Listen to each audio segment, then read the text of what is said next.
Bahasan soal nomor 6 sampai 10. Nomor 6.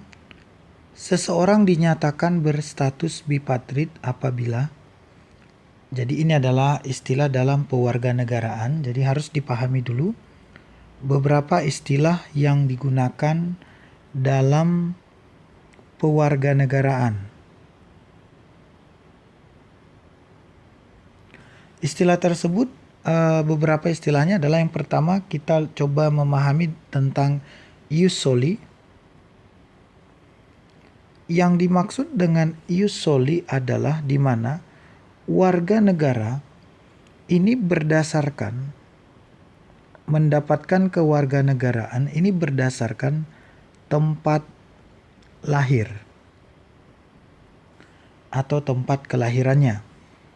Yang berikutnya ada istilah ius sanguinis. Ini adalah istilah di mana warga negara, kewarganegaraan berdasarkan garis keturunan. Kemudian ada istilah lain adalah apatrid. Ini berpengertian bahwa seseorang tidak memiliki kewarganegaraan. Ini saya singkat, kewarganegaraan.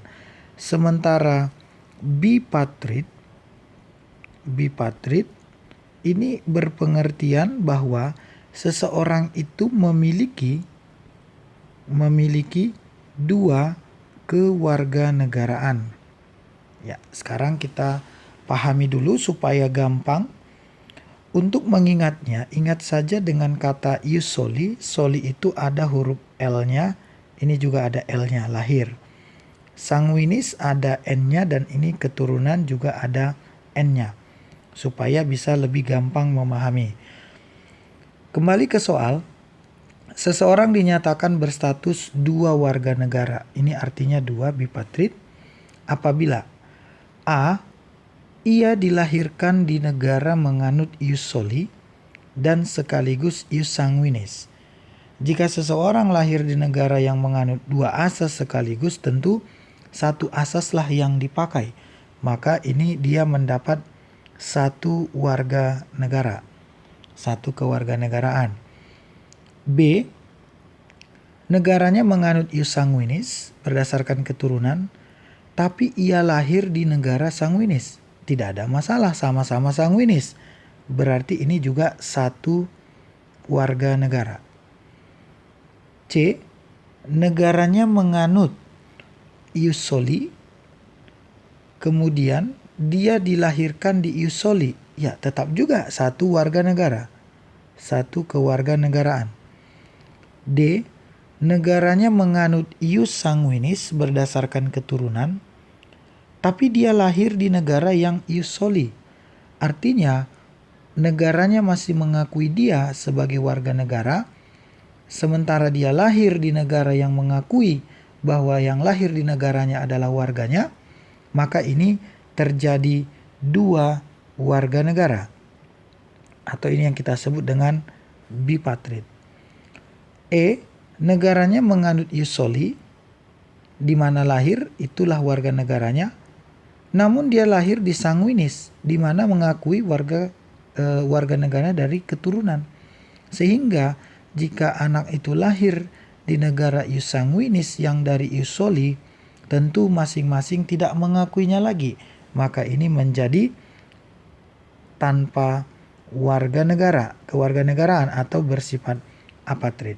Karena yang ditanya di soal adalah bipatrid, maka jawabannya adalah yang D.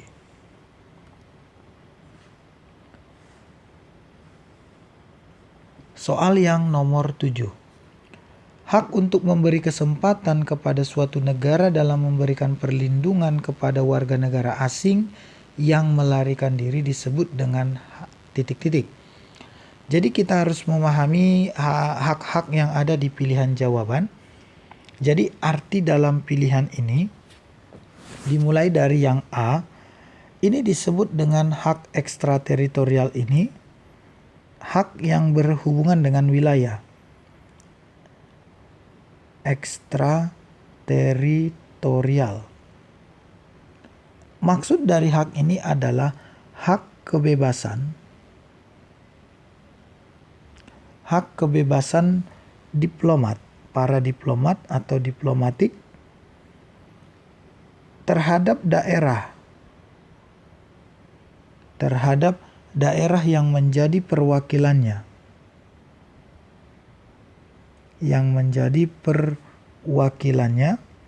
di luar negeri. Misalnya, semisal Kedutaan Besar Republik Indonesia di negara lain. Kantor Kedutaan Besar Republik Indonesia menjadi suatu hak ekstrateritorial. Kemudian yang kedua, ada di pilihan B, hak asilum. Ini pengertian hak asilum ini adalah memberikan perlindungan. Hak memberikan perlindungan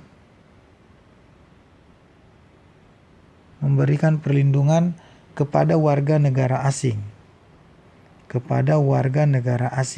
WNA. Sementara yang C, hak imunitas.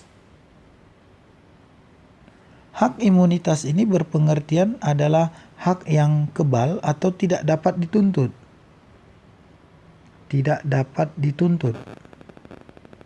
Artinya tidak dapat juga ditangkap, di mana diplomat itu memiliki suatu hak imunitas. Apabila terjadi kasus pelanggaran atau pidana, seharusnya negara asal tersebut harus meminta kepada negara yang diplomatnya ini agar dicabut hak imunitasnya. Kemudian hak prerogatif.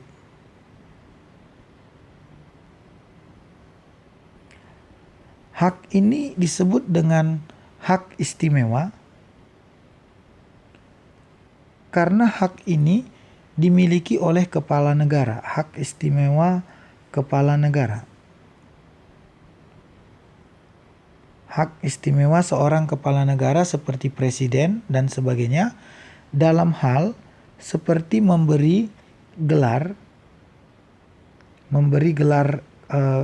tanda jasa kepahlawanan, memberi gerasi, pengurangan hukuman, atau juga bahkan memberi amnesti, memberi ampunan kepada tahanan.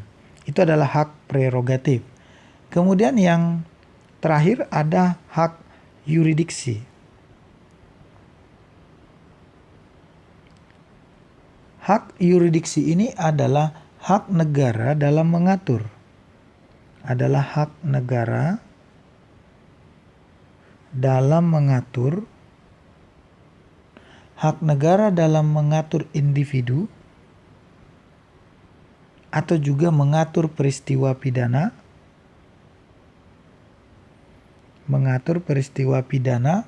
atau juga peristiwa yang bersifat perdata, di mana ini diatur dengan hukum nasionalnya. Ya, ini adalah beberapa istilah untuk hak yang ada di pilihan jawaban. Karena yang ditanyakan adalah memberi kesempatan kepada suatu negara dalam memberikan perlindungan kepada warga negara asing WNA untuk mendapat perlindungan, ini disebut dengan hak asilum.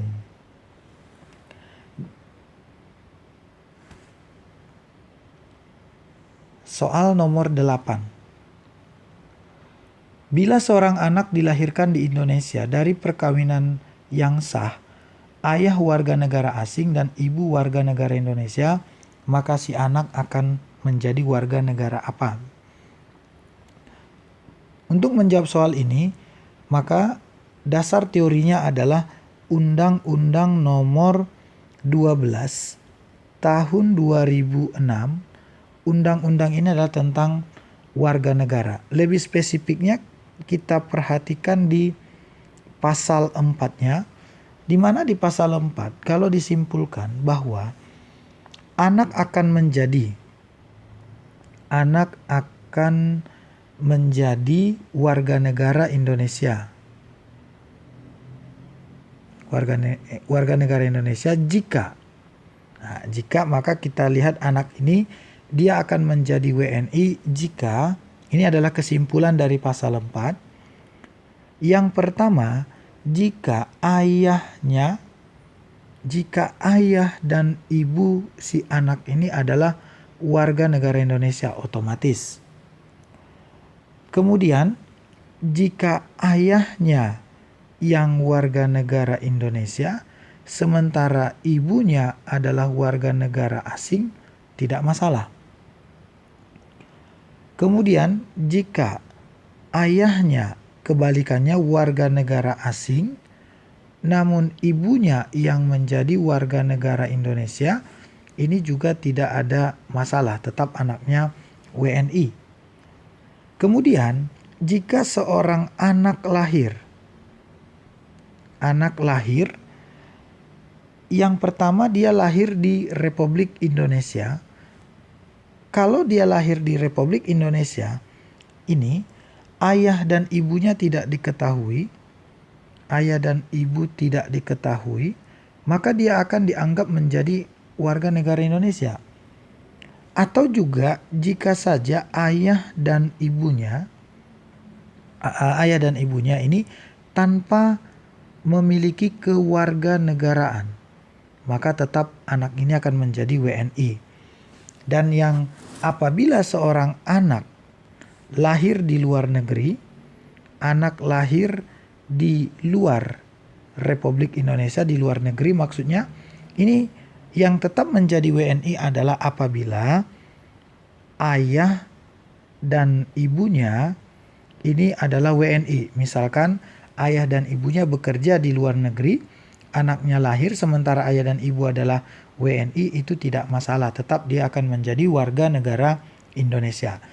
Kembali ke soal, bila seorang anak dilahirkan di Indonesia dari perkawinan ayahnya warga negara asing, namun ibunya WNI, maka otomatis anak ini akan menjadi WNI. Seperti ini tadi, ayahnya WNA dan ibunya WNI.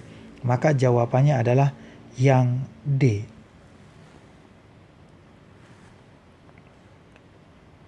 Soal nomor 9. Bergaya hidup mewah di negara berkembang seperti Indonesia, yang di kanan kiri masih banyak rakyat miskin, adalah bertolak belakang dengan pengamalan Pancasila, terutama sila keberapa? Nilai Pancasila ini, jika dilihat nilai-nilai Pancasila,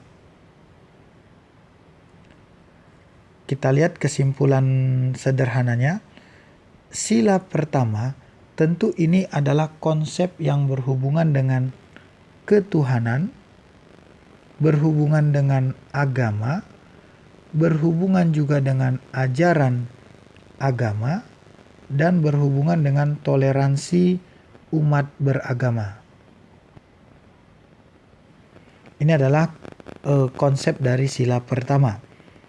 Sila kedua ini adalah tentu berhubungan dengan konsep kemanusiaan, di mana kemanusiaan tidak bisa dilepaskan dari hak asasi manusia, harkat dan martabat manusia sebagai makhluk yang mulia, kemudian berhubungan juga dengan budaya ataupun peradaban. Kemudian sila yang ketiga, konsepnya tentu persatuan Indonesia ini adalah konsep nasionalisme, mencintai tanah air, negara kesatuan Republik Indonesia, identitas nasional. Ini juga seperti bendera, bahasa, lambang, dan sebagainya adalah wujud sila ketiga. Sila keempat, konsepnya ini adalah kerakyatan. Kerakyatan tentu ini tidak lepas dari demokrasi. Demokrasi seperti adanya pemilihan umum, kemudian berhubungan juga dengan musyawarah mufakat. Sementara sila yang kelima, ini konsepnya adalah keadilan sosial. Keadilan sosial tentu juga dihubungkan dengan konsep tolong menolong, kemudian konsep gotong royong, sumber daya alam, perekonomian, kemudian kesejahteraan, pemerataan pembangunan, dan konsep-konsep keadilan sosial, misalkan anti-hedonisme. Hedonisme adalah suatu sikap berfoya-foya atau bersenang-senang. Ini yang sesuai dengan pilihan dengan soal, karena di soal ditanyakan adalah bergaya hidup mewah itu bertentangan dengan sila, tentu sila yang kelima. Jawabannya E. Soal nomor 10. Sistem politik atau peraturan dalam wujud kebijaksanaan dan strategi nasional yang didorong oleh aspirasi nasional geografi, kepentingan yang titik beratnya terletak pada pertimbangan geografi, wilayah atau teritorial dalam arti luas, pada suatu negara yang apabila dilaksanakan dan berhasil akan berdampak langsung kepada sistem politik suatu negara disebut dengan. Untuk memahami soal ini harus dilihat dulu kata kunci dari di pilihan jawaban. Ada beberapa seperti geopolitik, geologi, Pancagadra, mondial, filosofische Grundslag. Sistem politik ini tentu adalah politik. Kemudian peraturan dalam wujud kebijaksanaan dan strategi nasional. Jawaban dari soal ini adalah yang A, geopolitik. Alasannya adalah seperti ini. Geo ini berpengertian dari kata geografi. Kemudian geo juga diartikan wilayah, dan geo juga bisa diartikan teritorial. Sementara kata politik ini diartikan sebagai kebijakan atau kebijaksanaan.